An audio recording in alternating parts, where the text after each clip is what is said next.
Hey. Welcome to the Madjef Music Show. I'm your host, Jeff Taylor. You can call me Jeff Taylor. You can call me Madjef. You can call me Jeff. Just call me, baby. Just call me. What's good?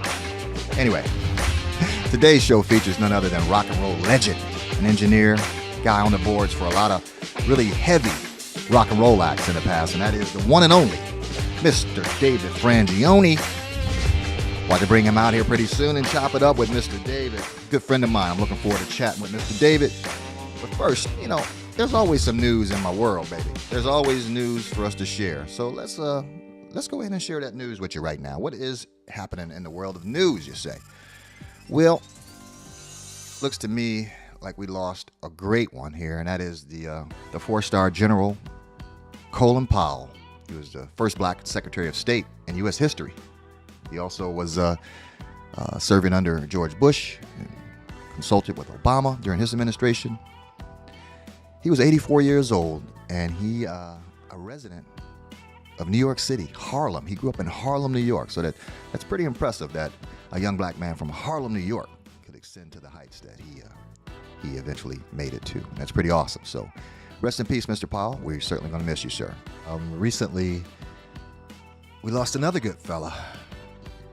Kiss frontman Paul Stanley recently took to Twitter to pay his respects to his longtime guitar tech, a guy by the name of Fran Stuber, who died suddenly yesterday of COVID, man. I mean, that's rough, man. R.I.P., Mr. Stuber.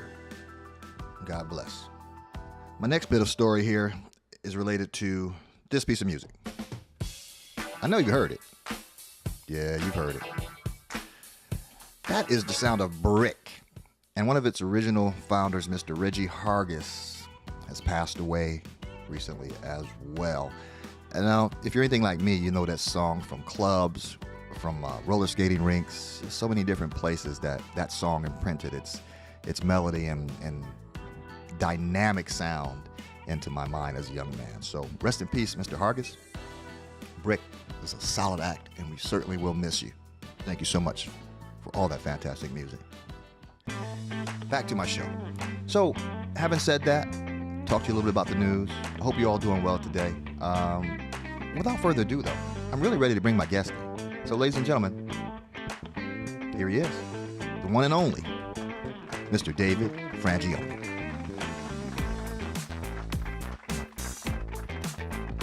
I've known who you are for years, but these young bucks, man, they don't know nothing, man. So let's tell them who we are.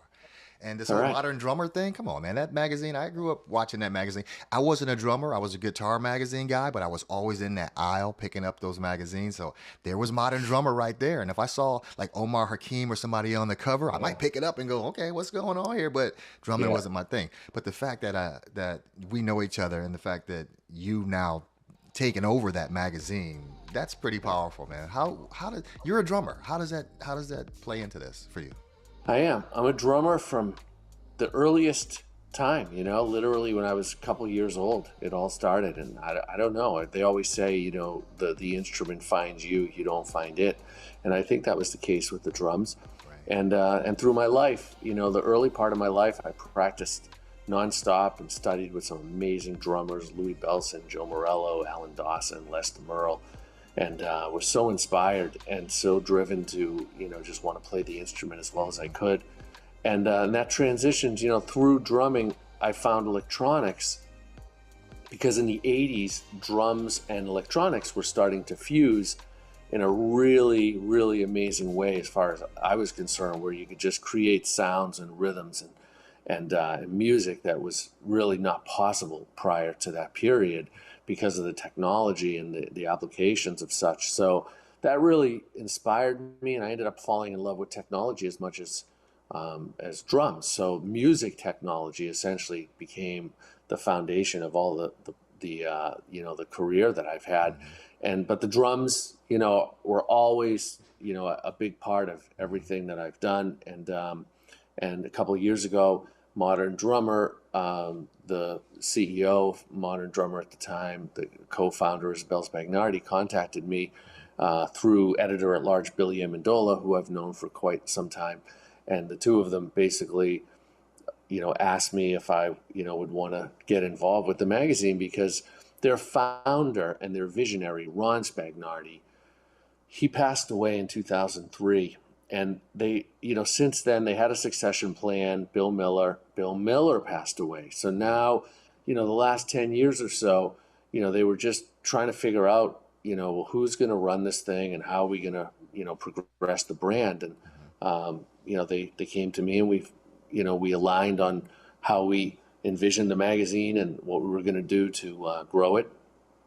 And I took it over. And then, of course, the pandemic hit right after. So it was really, right. A huge set of new challenges that we're still dealing with, because the pandemic, thank God, is getting more and more under control in many ways. But the effects of the time period of 2020 and 2021 are still very much in flux. And so, we're dealing with that like anybody else. But Modern Drummers, just such a great inspirational community. Mm-hmm. That's really what it represents. It's the one place where all drummers unite, and it doesn't matter what style, doesn't matter where you live, all the things that separate drummers in terms of, their musical paths are all joined together in the modern drummer world, because there's no distinction between any of that. It's like, you're a drummer, you love drums, you're a percussionist, you love percussion, then Modern Drummer is the place where, it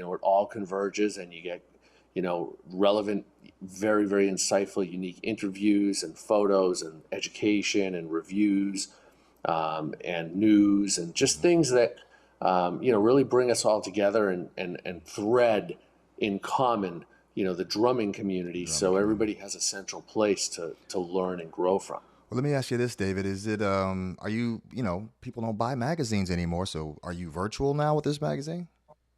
Yes, of course. We have an interactive digital version that comes out every month.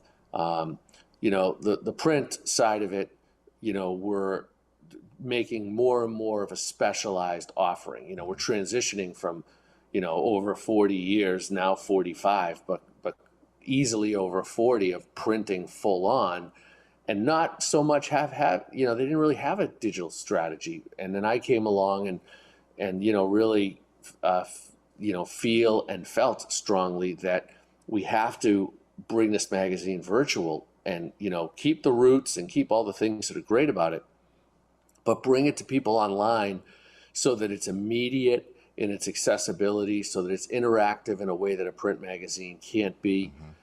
And keep the core roots of what Modern Drummer is and stands for, but deliver it in a truly modern way. Wow, it couldn't be in better hands, David, from what I know about your experience. I want to talk a little bit about that, because we have an interesting connection, the two of us. And if you look at this picture right here, David, this is really surreal to me. I'm a cosmic kind of believer that things happen and are meant to happen a certain way. But would you look at the connection that we have there, David? I mean, I find that to be quite interesting. Yeah. Well, that's how I first met you, right, was through the Aerosmith world. I got involved with Aerosmith. I got hired by them in 1989 as Pump was finished, and they were getting ready to go on tour, and they had a lot of initiatives they needed technologically, in support of Pump. And then it kind of evolved in terms of my role with the band into being like their in-house, kind of one-stop shop person, like you did very much so for Jimmy and Terry, for Jimmy Jam and Terry Lewis. And so that was my world with Aerosmith. And even to this day, I'm very grateful to Joe and Steven and Tom and Joey and Brad that I can still work with them and do projects together and collaborate. So it's going on, over 30 years. But you and I, during one of the record writing sessions, were working together, because they went to Flight Time and then came back to the studio where we worked out of it at Joe's house, and we also had one at Steven's house. And I had followed your work prior to that, of course, because I'm a huge Jam and Lewis fan. I love their productions and their music. I've worn out Rhythm Nation. Thank God it's streaming, because now I can't wear it out. I can just drive my internet company crazy with the streaming amounts because it's so prolific, and there's just so much. It's great music, but there's also so much production value to learn from, and so many cool things to be inspired by. And you had a big role in all of these records. And then when the guys came back, Joe and Steven from Flight Time, and they were telling me about working with you, I said, this is just, like you said, it's cosmic. It's like, well, what are the chances of I'm working with, a rock band, and, yes, one of the greatest, if not the greatest American rock band ever, but they're a rock band, and now they've collaborated at some level with Jam and Lewis, which really is, even though they had Black Cat and they had some rock leaning stuff, they weren't rock producers. So here they are collaborating, and now you and I are connected. Yeah. And that was the beginning of now, what I'm very proud to say, Jeff, is our, 25-year friendship. Incredible. And that session you speak of, David, was a private session. Aerosmith flew into Minneapolis for a big show at the Target Center. And during that time, they interfaced with us, and it was Jimmy Jam, Terry Lewis, Steven, and Joe, and little old me. The energy that I had with Steven and Joe was so incredible that it was meant to happen the way it did. So naturally, when I got that call from you, and we've kept in touch all these years, it just seemed so natural to me that we'd still be talking to one another. Well, it was amazing, and if you look at just how many paths there are that grow from a journey and a friendship and a collaboration. I mean, right off the bat, after you and I were, getting to know each other, I had shared with you that I had one of the top selling drum loop libraries of all time. And I had worked with East West and Doug Rogers and Reese Moody. And then you did Black Buddha, right? That was a collaboration that I was a catalyst for. It just, these are the things that, that come out of just everybody doing the best they can and creating and just moving forward and just trying to push the envelope. And so it's been great. Yeah, and trying to be good at it and realizing that the team you're on demands the best possible talent, to make this process easier for them. You know what I mean? And just accepting that and just saying, yeah, we're going to do this. Let's go, and staying up on technology and everything you need to know so that you're always cutting edge and you're always ahead of those guys, at least, right? With the technology, right? Yeah, without a doubt. It's thank God that it's something that I truly love to do. I always say I work really hard, but I've never had a job a day in my life because, we love what we do so much. It's just, it's in us. It's not something that we're forced to do or that we have to do. It's something that we love to do. I mean, how's this work? This doesn't look like work to me. I mean, Gene Simmons photo bombing me with another. That ain't really work. And hanging out with David Lee Roth ain't really work. David Lee Roth at Julio Iglesias' house for a Grammy. Rick Ross meeting about a project that we were going to do with Monster Cable. That was really, he's amazing. Rick is so brilliant. Had some great ideas. That was a great meeting, and we talked about collaboration and so.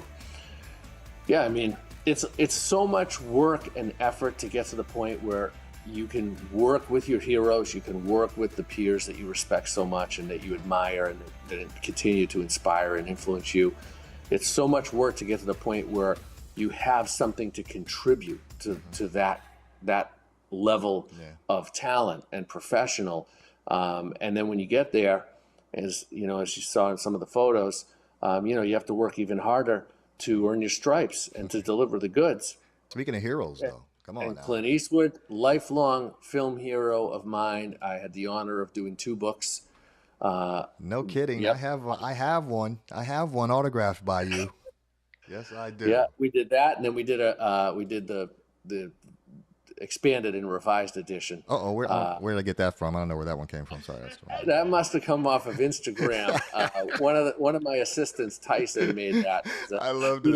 He spends a little too much time on Photoshop. Awesome. It's he's a great guy. But Clint's amazing, and it was such an honor to work with him on those books. And those are really comprehensive collections Definitely. of his films as seen through the art. You have one of the Icon books. What do you think of it? It's amazing. It's amazing. I mean, just the layout, the illustration is incredible. I mean, the history that's packed into that book is pretty phenomenal, Dave. I mean, you did an outstanding job, man. Well, thank you. I mean, it's his career, right? That's really Yeah, speaking in the yeah, book. it's loud though. So incredible. Yeah, it's so dope, man. It's one of my coffee table books, and I only have a few of them, but that and the Thank you. Pyramids of Egypt is another one because I'm fascinated by that. But that's a whole other story. Oh, A- amazing. Well, that's a Anyway, great company that we're keeping. yeah, Thank you. absolutely. I'm fascinated by that. And Clint is still going. Clint is still making movies. I know. Cry Macho, great movie. Let's go. I mean, it's That's what I'm talking amazing. about. Amazing. Hey, so this is amazing right here, though. How long has this been going on, bro? Was this like a Oh, well, secret? Carolina and I have been married now for 2.5 years. And Awesome, bro. yeah, thank you. And we have a beautiful family with two boys, Danny and Felipe, and our daughter Valentina. And it's just it's great. I mean, they say behind every great man is a great woman. Totally. And it's very, very true. And it's really, truly blessed. Hey, and that's a beautiful thing. So I'm happy because I know how hard you work. So it's nice to know that behind the scenes you're actually getting some real life in there too, man. That's important. Yeah, man. Well, you do. You know it because you do it as well. I Yes, mean, sir. I think I take it to the extreme. At least I have for most of my career, and I think as I get older, I'm starting to, get a little more tapped into the vitality, importance not only of career but of, living every day as if it's your last, right? Because one day will be right, and that's not just work. Whereas most of my life and career, my approach with that philosophy of going, pedal to the metal, and just really taking things as far as I can, was all focused on work and career, which is how all of these projects, were always persistent and growing and buying and selling companies and just doing things that, I felt were evolutionary to the goals that I set. But then as we get a little older, we balance that. That's really the magic word, right? Is balance. Is Yeah, like not balance. just work and career, but also, family and, time to recharge your batteries. So David, what's going on right now? I know I've heard rumors of a media company. Can you tell me a little bit about what you got going on there?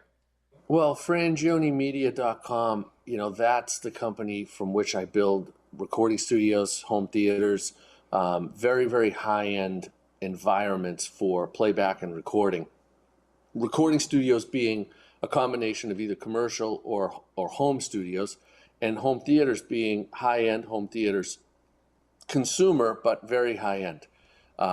Something that a director would, want in their home. That level is what I really enjoy in the home theater lane. And the recording studio lane, there's a million recording studios out there in people's bedrooms and closets and whatnot. But there are also still, the hundreds of studios I've built in the past, there's still a demand for real studios, even in someone's home, where, we truly build a world-class playback environment and recording environment.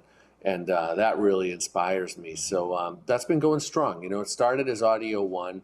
That company still exists. I sold it to a gentleman named Todd Hansen, a great businessman and visionary. Wow. And he's continued the torch of Audio One. And they're focused on the home world. And I'm focused on the pro world. Gotcha. And so that's where Frangioni Media comes in. And it's been great. We're doing some great projects. Well, how can people find Frangioni Media? FrangioniMedia.com. And you can always go to davidfrangioni.com or check out my socials at davidfrangioni, and you'll see everything that's going on. Simple as that. Now I got a photo of you in your happy place, David. I'm psychic. I'm psychic. I know these things. So here's your happy place, David. All right. Oh, man. That's Kiss Cruise on stage on Eric Singer's drum kit. And yeah, there's, how could you not be happy behind that? How can you not be happy behind a drum kit? So you've had some experiences, my friend, and working with the legends in the music industry, and with corporations all over the world with sound and audio visuals and so forth. It's pretty impressive, man, that you're still going, and you're such a young man still. I know, because you're roughly my age, and I'm timeless, aren't you? Well, we started really young. I mean, that's a blessing, right? When I look back, timing is everything, and thank God the timing of when I was born, when I grew up in the 70s as a very, very young person, being inspired by The Who and Led Zeppelin and the Stones and all this great music, and then coming into the 80s where electronics were a rage, and you had everything from English pop and Fairlights and Synclaves to prolific albums like Peter Gabriel's So, and a little later on Rhythm Nation, of course, and just the music and the timing, and it just lined up perfectly with all the passions that I have and what I love to do with music and technology, and so that was a big part of it, and they always say when you read a book about someone who you really admire and whatever greatness they've been able to achieve, whether it's Michael Jordan or whoever it is, the timing always is a part of it. There's always that intangible of when the person got into what they're doing. Sure. And I think that applies to your and my careers as well, is that the timing of what we love to do and where the industry and music and technology and electronics, etc., all were at that time, just were hand in glove. And so we were able to make a lot of progress, from a young age, and then build from it. And then here we are, just looking back saying, thank goodness that, that we had that. Hey, my only regret is when I showed you that picture with that Apple 540C in it, my only regret is I didn't buy stock in that company at that point in time. It's the only thing I regret in life. Oh, man. I know so many people that retired a lot younger than us. Good Lord. And so, yeah, it's true. That was that was the golden goose. But it was definitely, it was that they enabled me to be in a position to do things with audio that nobody in the camp I was in was doing. I mean, nobody was looking at a waveform and being able, and I was propelled to do that because the thought of splicing, tape, quarter-inch tape or 2-inch tape, any of that to me was like horrifying. I was like, this is not I learned how to do it, but it was not something that I ever enjoyed doing. Well, Jeff, you're so right. The creative process is so much faster and so much more inspired when you have the digital tools that you're referring to, because even the best, fastest, greatest tape editors that I ever worked with, it wasn't anywhere as close to as fluid in the session flow as it is when it's digital and everything's right there on the screen, and you can have virtually unlimited arrangements and takes and comps and edits that are so quick, not only to do so that you know exactly what you want creatively, but also to to archive, so that you can go back and you can do a whole, you can say, all right, well, first I saw the song from this point of view, and here's everything that we did for it, but now I see it from a different point of view, and all of the assets that were created in the song and on the session are right there to just rearrange. When you look at how you did that with Jam and Lewis, how Prince did it, God bless him, and these geniuses that took advantage of the technology as a musical tool towards the creative, genius. That's really what makes it all tick. Well, I certainly can't take credit for Jam and Lewis being involved with technology, because those guys were in that Prince camp early on, and there was always a Lindrum on the scene, from in the hands of those guys since the early '80s. They were way ahead. They were cutting edge, man. They really were. I mean, listen to some of the SOS band stuff that was a big hit, back in the day that they did. It's pretty impressive as well. A lot of people don't know about that, but they did they did some really great records in those early '80s, and and they still are current technology. I got their solo album that came out just a short time ago, very recent. They did, as you know, another Jam and Lewis record. You're right, yeah. It's out. It's out right now. It's doing some charting too, as a matter of fact. Yeah, it's great. How about you? Are you still producing, engineering at all? Are you working with any artists, any of that these days? Yeah, I'm doing all of that. You know what I've been doing the most of in the studio is immersive audio mixing. I love surround. I've been mixing surround since the 90s for DTS. When Spielberg launched DTS in the consumer world, I was one of the first guys to be called to do mixes for it. Then it was 5.1, of course. Now we're at 128 channels plus time code with object oriented movement instead of discrete digital surround. But Apple calls it spatial audio. It uses Dolby Atmos technology and is generally referred to as immersive audio. Basically means that we take stereo music, whether it's stems, a stereo master, or multi-track, and we mix it into 714 and binaural. So when you're in headphones, it's got a lot of 3D effect to it. And when you're on a proper 7.1.4 or similar playback system, it's outstanding, And so I've been doing a lot of that mixing, and that's what I'm really focused on. I love it. It's It's so awesome to take stereo music that we've heard, these millions and millions of songs that we've heard over and over, but we've never heard them like what's possible with immersive audio. And it's also high resolution. Awesome. So we get the audio file playback, we break through MP3, go back to wave where, CD started with high res, where we're actually listening to really, really high quality audio, even better, much better than CD, because we're 24-bit instead of 16,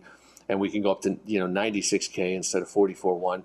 So there's really a lot of benefits to it, and it's great. My studio, you know how this is, Jeff. You upgrade your studio and you get it all, tricked out to be able to mix all this stuff, because there's a lot of equipment needed, and so that's been a blast. That's incredible, David. I'm not surprised. Because you are David Frangioni, for crying out loud. I mean, always ahead of your time, bro. Always cutting edge technology, man. I got a lot of respect for that. So thank you. Where can we find this stuff that you're doing, this immersive audio stuff? Is this on film? Is this on, how are people using the end product? Well, that's a great question. Most of it is, some of it's mixed for picks on films or TV, but most of it is streaming. It's up there, Apple Music, Qobuz, et cetera. Just, it's just in the wild, where everybody gets their music now. There's not a lot of it going out on physical nowadays. Some projects go physical, but most of them nowadays are just right to streaming. We're in such a virtual world now. I still love CDs and LPs. I love to read the booklets and the credits and the stories behind the songs and all of that. But the vast majority, just want to stream it and listen to it. And now, as like Apple just released their AirPods 3, which supports spatial audio. And it's the future. It's here now, but it's brand new. It's only a few months old. But it's here for the long haul. So that's another reason it's so exciting, is that there's so much music to reimagine, and to mix into this format. Well, you got me jazzed about it. I'm living in Florida. I might have to move a couple hours south of where I'm at right now to hook up with Mr. Frangioni. Go. We talked about some other business that we were looking to maybe do together in the future, and I really do like that idea, David, that I'm working with you on something, because that's how I look at it. Because I still see you as the pioneer, and anything I learn from you, I'm learning from you, because you are definitely the guy when it comes to this technology. Thanks. Well, it's always great to collaborate, man. Our careers and time together have, just been really exciting. So I look forward to the future. Hey, man, I really, and thanks for dinner. I know I thanked you during my visit to Miami, but that was an interesting chat we had there, and some interesting company, and I look forward to the opportunity to do that again with you soon too, man. Well, thank you. I look forward to that too, and let's do it, and thank you everyone for listening today and checking this out, and it'll be great. It'll be great to see you again in person, Jeff, when you're back down in South Florida. That's what's up, David. Ladies and gentlemen, that is David Frangioni. I told you I got friends in high places. You didn't believe me, mama, but it's true. Paradise Hill Productions and RM2 Music are proud sponsors of the Madjef Music Show. bringing you real talent, real music, and real musicians.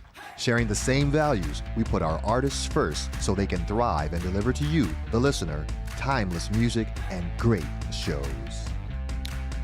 Ladies and gentlemen, that is my show. But before I go, I want to share with you who my next guest is. And it is this young lady, the lovely Liv Warfield, singer, songwriter, performer, Prince, and an EPG. She been there, man. This girl is a dynamite stage performer. She is somebody that you're going to see very soon because big things on the rise from this Warfield. And she's on the show. So we're going to chop it up with Liv next Tuesday. That's my show. But before I go, I did want to talk real seriously about something that's important to me, and that is suicide amongst people, because it is definitely something that we struggle with here in this world, especially during these times. So if you find somebody in need of talking or need of help, you could be that ear, and you shouldn't have to bear it all on your own, though. So here's a number that you can help refer someone to, and it's 1-800-273-TALK, and that's the Suicide Prevention Lifeline. So glad that you're on my show today. So glad that you tuned into this particular show, because this show was about just a real good guy and a friendship that we've had for over 25 years that started in the music industry, and we're still going, and it's very happy about this particular show. So very sentimental about that guy, David Frangioni. He's a great guy. That's it. What else? That's all. I love y'all. Peace. One love. Until we meet again. Bye.